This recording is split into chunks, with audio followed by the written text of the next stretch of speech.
ඉතින් ආයුබෝවන් කියලා පිළිගන්නවා මගේ යාළුවෝ හැමෝම. ඉතින් මම අද ගෙනල්ලා තියෙන පොඩ්ඩක් වෙනස් විදිහේ වීඩියෝ එකක්. මම මෙතෙක් කල් ගෙනාවු කන්ටෙන්ට් වලින් ඔබට ගිහිල්ලා ටෙස්ට් වීඩියෝ එකක් අරන් එන්න කියලා හිතුවා.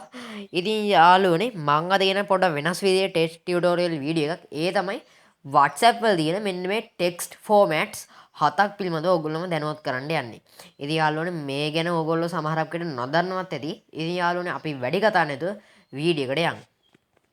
ඉතින් අපි පළවෙනි කතා කරන ෆීචර් එක තමයි මෙන්න මේ බෝල්ඩ්. අපිට අවශ්‍ය වචනයක් හෝ වාක්‍යයක් බෝල්ඩ් කරලා පෙන්වන්න ඕන නම් මෙන්න මේ විදිහට වාක්‍යයේ දෙපැත්තට ඇස්ටරික්ස් එහෙම නැත්නම් තරු ලකුණු යොදා ගන්න පුළුවන්. මෙන්න මේ ආකාරයේ තරු ලකුණු යොදලා අදාළ වාක්‍ය ටයිප් කරලා ඊට පස්සේ ආයෙමත් තරු ලකුණු යොදලා ඒක බෝල්ඩ් විදිහේ බෝල්ඩ් ආකාරයේ පේනවා.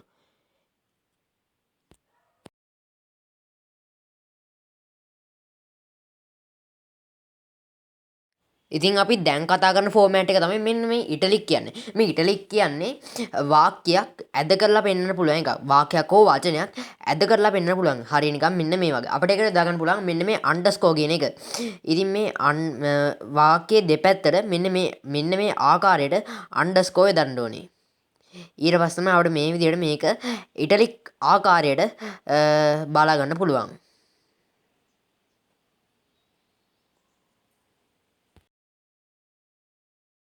හරි එහෙනම් දැන් අපි කතා කරන්නේ මේ ස්ට්‍රයිෆ් ට්‍රෝෆ් කියන මෙන්න මේ ෆෝමැට් එක ගැන. ඒකට භාවිත කරන්නේ ටයිට් කියන ලකුණ. ටයිට් කියන ලකුණ ටයිප් කරලා ඊට පස්සේ අපිට අවශ්‍ය වචනේ ටයිප් කරලා ඊට පස්සේ ආයෙත් ටයිට් ලකුණ දාලා ඊට පස්සේ මෙන්න මේ ආකාරයට දිස්සෙනවා. මේකට අපි භාවිත කරන්නේ ටයිල් ලකුණ. අවශ්‍ය වචනේ දෙපැත්තට ටයිල් ලකුණ දැම්මහම මෙන්න මේ ආකාරයට දිස්සෙනවා. ඉතින් අපි දැන් බලන්න යන්නේ මේ ලිස්ට් කියන ෆෝමැට් එක. අපිට මේකට භාවිත කරන්න පුළුවන් තරුව ලකුණ ඊට පස්සේ හිස්තැනක් තියලා අපිට අවශ්‍ය වචන ටයිප් කරගන්න පුළුවන්. මෙන්න මේ විදිහට අපිට පුළුවන් ලිස්ට් එක හදාගන්න. මේකට අපිට නම්බර්ස් බුලට් ලිස්ට් සහ නම්බර් ලිස්ට් කියන දෙවිදිහටම ගන්න පුළුවන්. මෙන්න මේ විදිහට අපිට අවශ්‍ය විදිහට ගන්න පුළුවන්.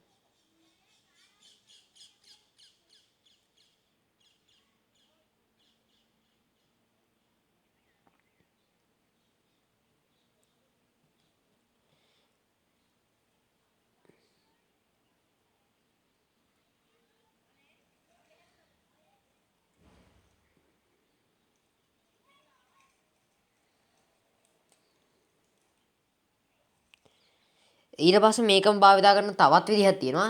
ඒ තමයි මේකට ඍණ ලග්න යොදලා ඊට පස්සේ අපිට අවශ්‍ය කරන නම දාගන්න පුළුවන්. හැබැයි ඉතින් ඒකත් අර අපි කලින් කතා කරන විදිහ වගේම තමයි. වෙනසක් නැහැ.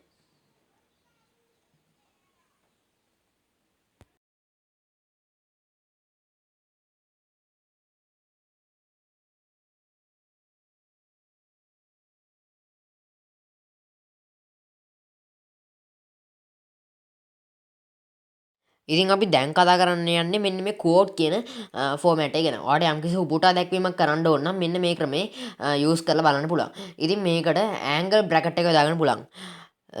ඉතින් මේක පියවර වශයෙන් ගියොත් ඇන්ගල් බ්‍රැකට් එක යොදලා ස්පේස් එකක් තියලා මෙන්න මේ ආකාරයට කරන්න පුළුවන්. මෙන්න මේ විදිහට ඇන්ගල් බ්‍රැකට් එකට ටයිප් කරලා ස්පේස් එකක් තියලා අවශ්‍ය වචන ටයිප් කරගන්න පුළුවන්.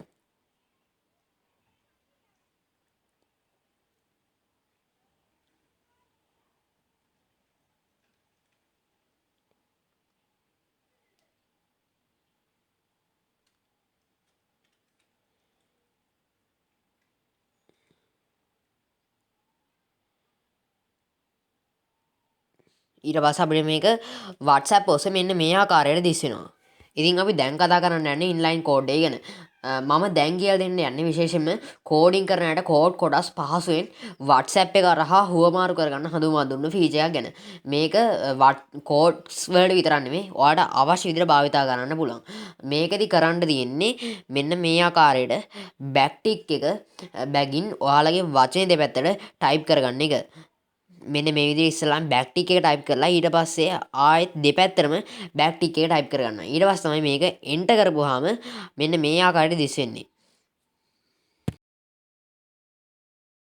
ඉතින් අපි අවසාන වශයෙන් කතා කරන්නේ මෙන්න මේ මොනොස්පේස් කියන ෆෝමැට් එක ගැන. මේකදී ඔයාලා ටයිප් කරනකොට අකුරු වල පොඩි වෙනසක් සිද්ධ වෙනවා. මේකට අපි බෑක් ටික්ස් 3ක් යොදා ගන්නවා වාක්‍යයේ දෙපැත්තට. මෙන්න මේ විදිහට මං අවශ්‍ය වාහක බැක් ටික්ස් 3ක් යොදලා ඊට පස්සේ අවශ්‍ය වාක්‍යය ටයිප් කරලා ඊට පස්සේ ආයෙත් බැක් ටික්ස් එක යොදනවා. මෙන්න මේ ආකාරයට තමයි ඒක සිද්ධ වෙන්නේ.